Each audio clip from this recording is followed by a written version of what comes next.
안녕하십니까? 김용수입니다. 오늘은 상속주택을 가지고 있던 사람이 다주택자에 대한 양도소득세 중과세가 적용되는 2026년 5월 10일 이후에 그 전부터 가지고 있던 일반 주택을 양도를 했을 때 왜 세금 폭탄이 될 수 있는지에 대해서 설명을 드립니다. 일반 주택과 상속주택을 가지고 있는 사람이 어떤 것을 먼저 파는지에 따라서 세금이 달라지는데요.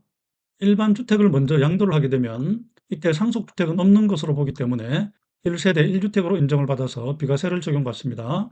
그러나 상속주택을 먼저 양도를 하게 되면 그때는 양도소득세를 과세를 당한다는 것이 기본 원칙입니다. 오늘 설명드릴 내용은 상속주택을 가지고 있던 사람이 다주택자 중과세가 적용되는 2026년 5월 10일 이후에 주택을 상속받은 지 5년이 경과되게 되면 일반 주택을 양도할 때 반드시 확인할 사항이 있다는 것입니다.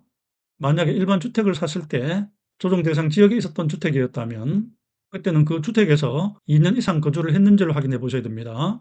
만일 2년 이상 거주를 했다면 1세대 1주택 비과세 조건을 갖추고 있기 때문에 양도소득세 면제 혜택을 받을 수 있습니다. 그러나 과거에 일반 주택을 살 때 조정 대상 지역에 있는 주택이었는데 그 주택에서 2년 이상 거주를 하지 못한 경우는 1세대 1주택 비과세 조건을 충족하지 못한 게 됩니다. 이럴 때 특히 주의를 하셔야 되는데요.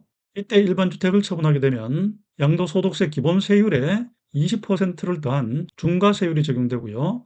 보유 연도별로 매년 4%씩을 공제받는 장기보유 특별공제도 적용받을 수 없다는 것입니다. 오늘 말씀드릴 결론은 5년이 경과된 상속주택을 가지고 있을 때는 일반 주택을 양도할 때 주택을 팔기 전에 2년 거주 조건을 충족하고 나서 처분을 해야만 중과세를 피할 수 있고요. 장기보유 특별공제도 적용받을 수 있다는 것입니다. 감사합니다.